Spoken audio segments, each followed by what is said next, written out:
And the foreign consultants would come in and say their production was so low because Poles were stupid and they were lazy.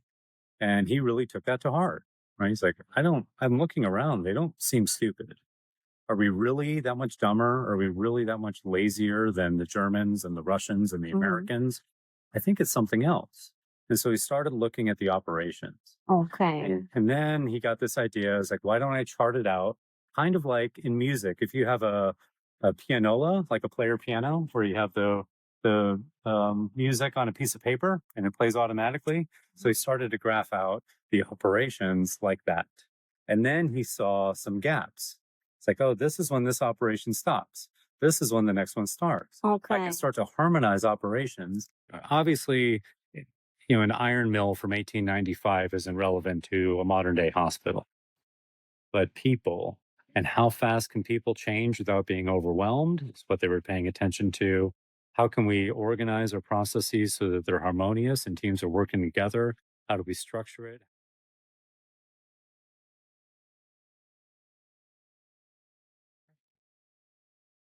We're at the grave of Karol Adamiecki, the co-founder of Scientific Management. When he was born? He was born in 1866, died in 33.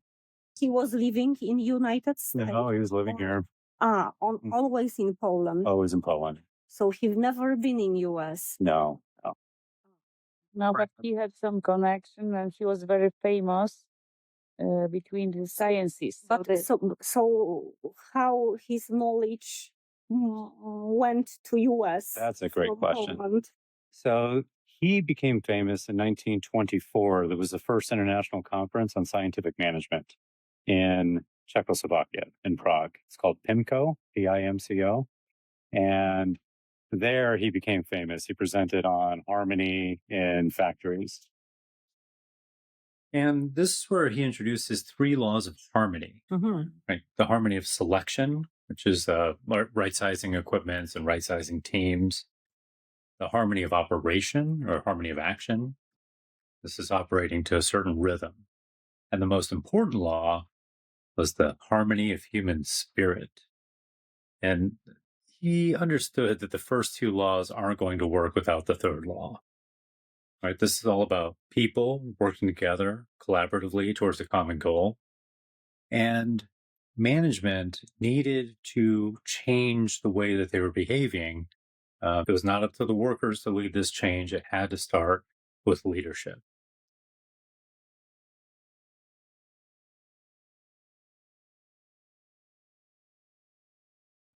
Following shortly thereafter, him and Masaryk, the president of Czechoslovakia, and the future president of the United States, Herbert Hoover, co-founded the International Conference on Scientific Management under the League of Nations. So that's how he became famous. Is thanks to a conference. And so he got a lot of attention by the Taylor Society, Frank Gilbreth just died, but Lillian Gilbreth, the Taylor Society, Henry Le Chatelier in France, who they became close friends with. So he made an impact also not only in US, also in Europe.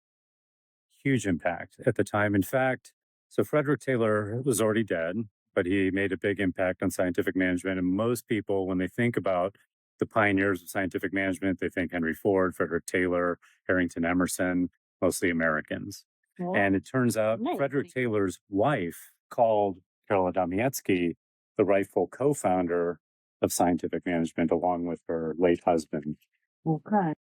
And it's amazing that in the 20s, they became really famous, even in the U.S. and the U.S. scientific management papers, about how much progress is being made in Poland. We're pretty envious of what's going on here.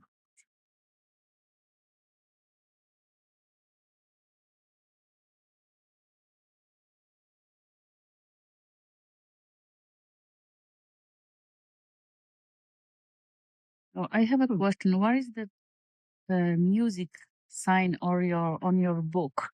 What that came from? He's probably the first person that used a musical analogy to perfect harmony in operations in a factory or in the office. And so we want a certain rhythm of operations. We want people working harmoniously. You don't want a bunch of musicians in an orchestra playing whatever they want at whatever time they want. You want every beat to be played at the right time. In the factory, I want to complete my task exactly when you need it. And so he pictured a perfect factory like a symphony orchestra. And he was the first one to use a musical analogy for factory work. But he really worked on He really worked. on Katowice University. But he was a musician. Apparently, he was a concert quality pianist. Adamiecki. Okay. But he was not a composer. Actually, he fell into it because of how badly they were being treated in 1895. And so there were Russians kind of in charge of the factory. I think he was in Lviv and somewhere around there. But, or maybe, Dąbrowa, Górnicza.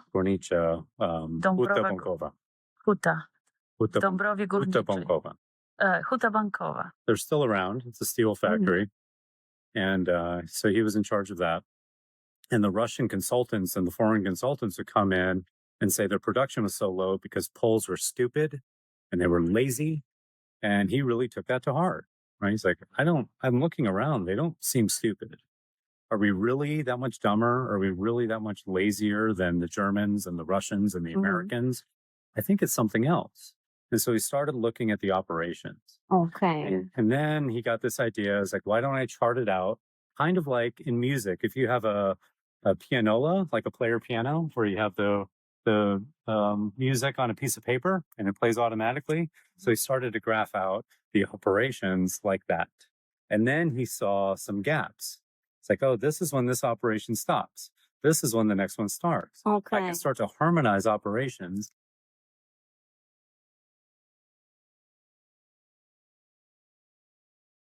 In the US, they tended to focus on helping people to work faster, like how to make my task more efficient at my workstation. He took a systems view, said, I'm not going to change anything that anybody's doing. You continue to do your job the same way. But tomorrow, could you just wait until we tell you to do it? And so we're going to harmonize everybody. And overnight, they learned to work as a team because they had to know what they were doing in relation to the other people. And so they needed to only produce when the next person needed it. And they like doubled their production. And nobody worked anymore. Like double. In one day. And the next day, he said people were excited. He said the first day they were not. They were not excited. Oh, okay. But he didn't because they had to change their... People don't like changes. Took away their sense of autonomy, right? You know, so now before I could do whatever I wanted to do, whenever I wanted to do it, now I'm still doing what I want to do, but there's somebody else telling me when. He knew if he changed both, if he started telling them what to do, like I'm going to change how you do your work and how you load the steel, there'd be more resistance. He said, you guys are the experts. Do it the way you were doing it. But we're going to try to work together as a team tomorrow. And we did a lot of study on this. And so let's give this a try.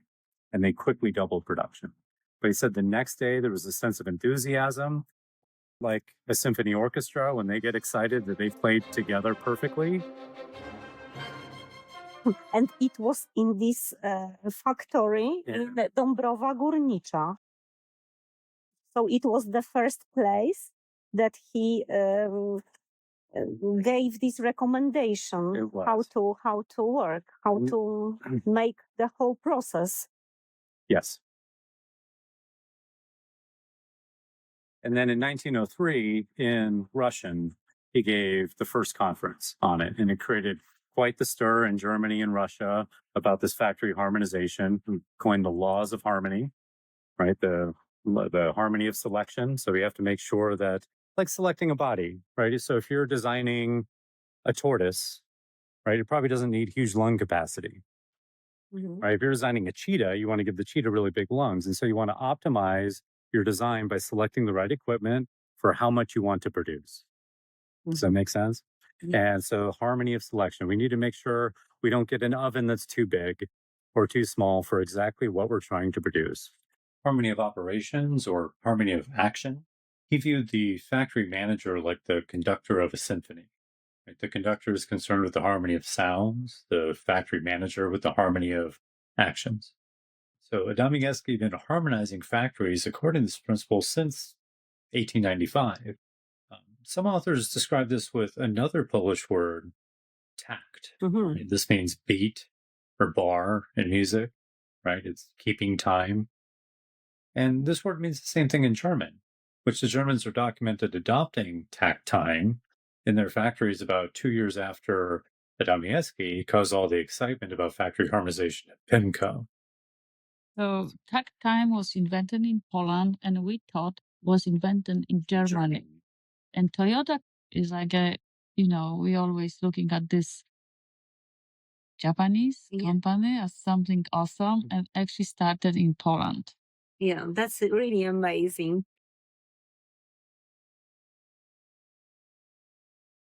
And so if you pay attention to some of these just foundational principles, obviously, an iron mill from 1895 isn't relevant to a modern day hospital.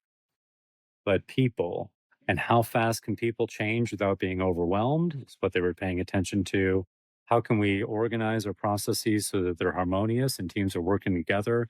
How do we structure it? How do we analyze our costs in a way that's much better than a current profit and loss worksheet? How do we make a conversation about costs in our organization easier?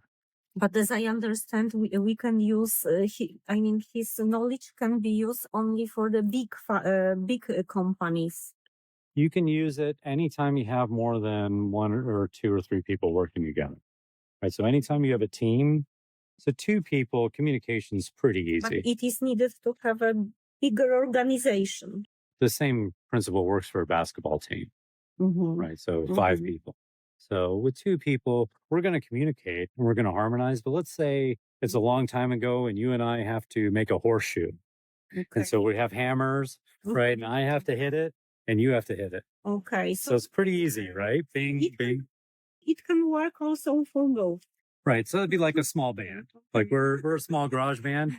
When you get more like a symphony, so you get more than 2 people, more than 4 people.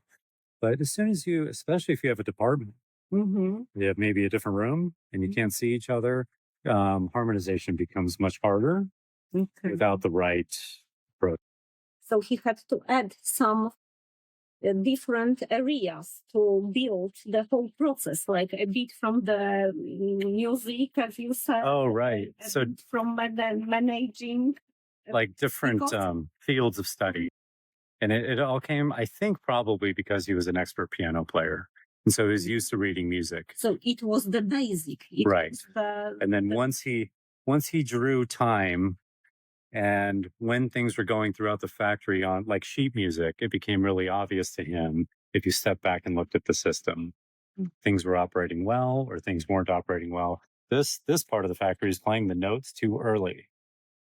You, Craig, about your book you wrote about Mr. Adamiecki or about his job? Well, let's clarify, he wrote it. And we translated it from Polish into English for the first time. You had our comments to it because of your background. We did. Knowledge. Right. And so we translated it to people who are interested in scientific management, lean, agile, process improvement today. You can understand which chapter might be interesting to you just by flipping and looking at the paragraph in front of it. So you translate his works. books, yeah? His book. He had a lot of articles. He had a couple of books too, which were reproductions of his articles. So we found all the articles with the help of one of the librarians at the University of Economics at Katowice. And so we found most of his articles, I think all the ones that are currently still exist, and translated to English into a book. And so we didn't intend to do that. We thought we were just translating one article on the history of this Gantt chart, basically. But instead we found this wonderful story of maybe the earliest example of a successful organizational transformation. So changing how all the people in a factory are actually working. It's still really hard today. Most of them fail. Most of the time when people try to change a factory, a hospital, it doesn't work. And so if it does work, it failed a couple the times. knowledge. Absolutely, you can use the knowledge.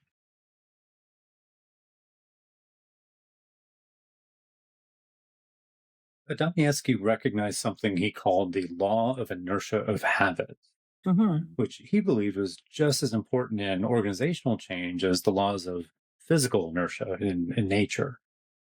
Anybody who's tried to force change on people too quickly understands this. Right? It's about as enjoyable as running into a wall. It's just a lot of inertia you're up against. But if you understand this law, organizational change isn't that hard, right? Any more than it's not that hard to enter a swimming pool painlessly.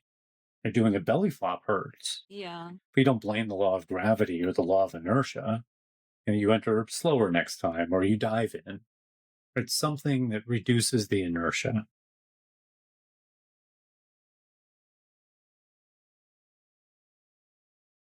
It was a nice story. Somebody paint Adamiecki face. So Painted, was it him, or I think it was his book that he wrote that was a compilation of Henry Le Chatelier's articles. And so we were looking at this picture and we thought that there's this Polish artist that is credited. So you have this book. And actually, Henry Le Chatelier wrote the foreword, and he mentioned Karol Adamiecki like 3 times in his own preface. But what a genius this person was. And he also credited the young Polish artist, Madame Dąbrowska. Dąbrowska. With an R, because he mistook the D for an R, Dąbrowska. And we were trying to find an artist by the name of Grabowska. With an R, and we couldn't do it. Rabowska. Yeah, and so in this book that was 100 years old, they got the name of the artist wrong, it turned out.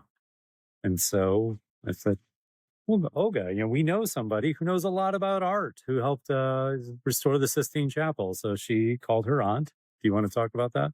No. And her aunt, better. And her aunt, they were talking about that, and she showed her a photo of the signature. It's like, wow, that's amazing. I saw that somewhere. I'll call you back. And then she called back immediately. She's like, I sat down on my sofa, and so her house is like a museum, and I was staring at the wall, and here's one of her paintings. It's Madame Dąbrowska. And she died in the Vatican. She was this famous painter for the church. Like a post stamps. These miniatures, like 4 inches or smaller, of stamps and miniature photographs but she was a very famous artist, and died in the 70s. She lived a long life. But so we cracked a case that we didn't even know was a case to be solved, right? They just wrote the wrong name. They're like, oh, maybe she died in like the war. And turns out, no, she lived a long life. And so her aunt, this famous art restoration professional, and she was found out. Painting the. She lives. Marian lived in Gettysburg, but she painted. She painted the Adamiecki.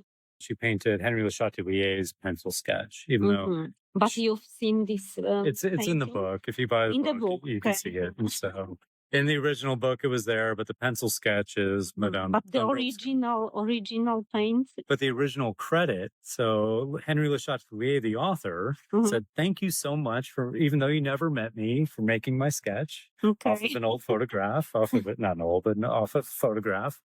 Thank you so much, Madame Rabowska." Okay, yeah.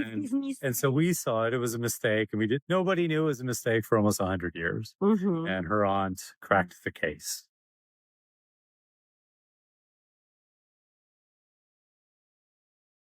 And the other thing we're realizing is Poland is, I think, the 5th largest economy in the EU already. Yeah. So we're in 2025. In 1989, they were not.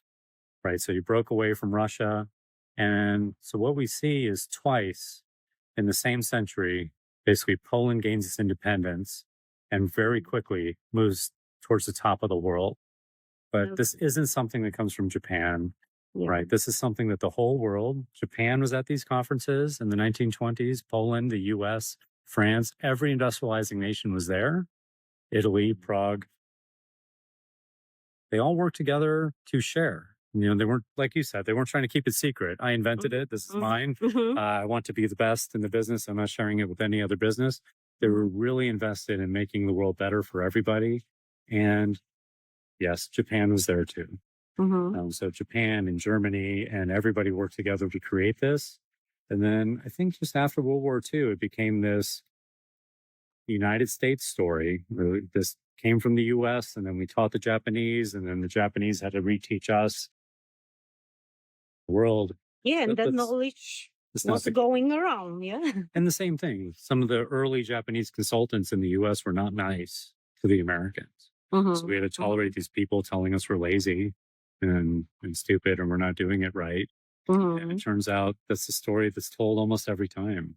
And it works everywhere. Repeating. It works. Story like history repeats, yeah. And it doesn't need to. If we just remember, we can move forward. We can move beyond where we were 100 years ago. Okay.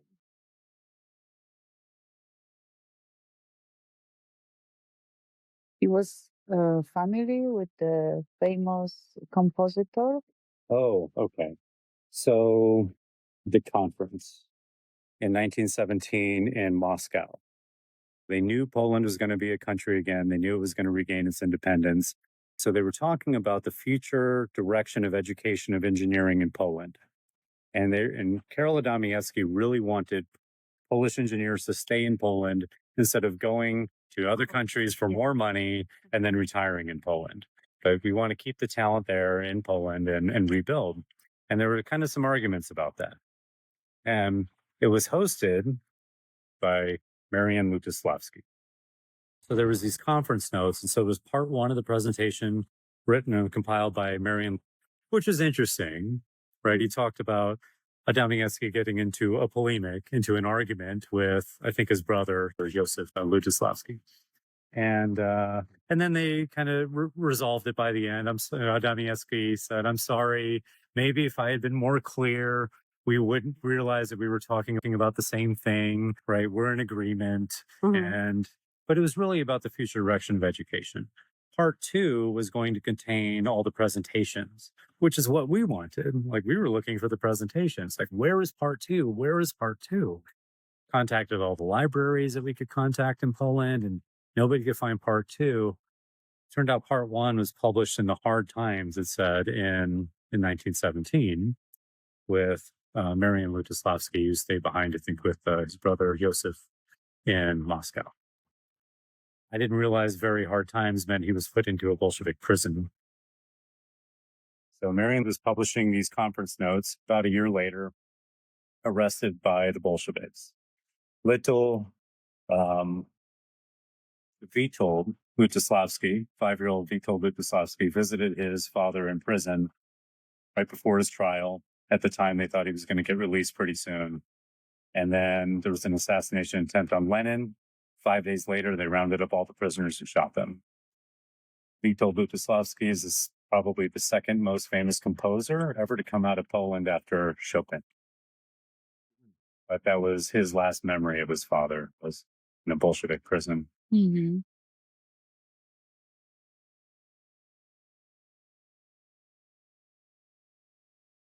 And his children, they also never been in US. They died here in Poland during the Second War. Yeah? Some of them did. His daughter survived, into the 60s at least. So he had 3 children?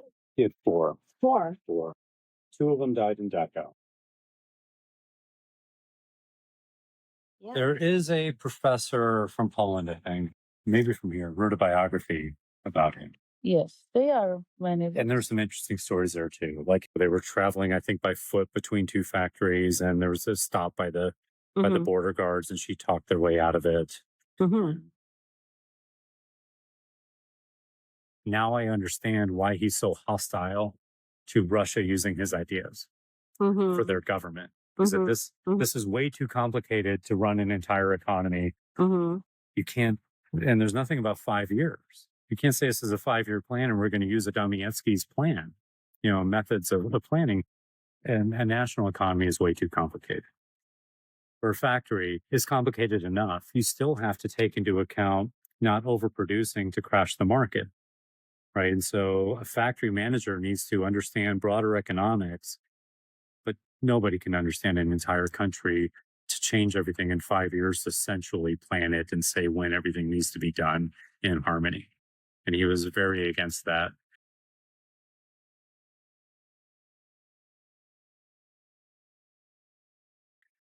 But why? He was forgotten? He was used by Stalin, excuse me, for the 5-year plan. And so he was really anti-communist. So he was banned for a while in Russia. And after the war, the U.S. did really look at Europe for advice. And so all the consultants came from the United States, later Japan. We just forgot about him. But that's what kind of happened to the scientific management movement in Poland.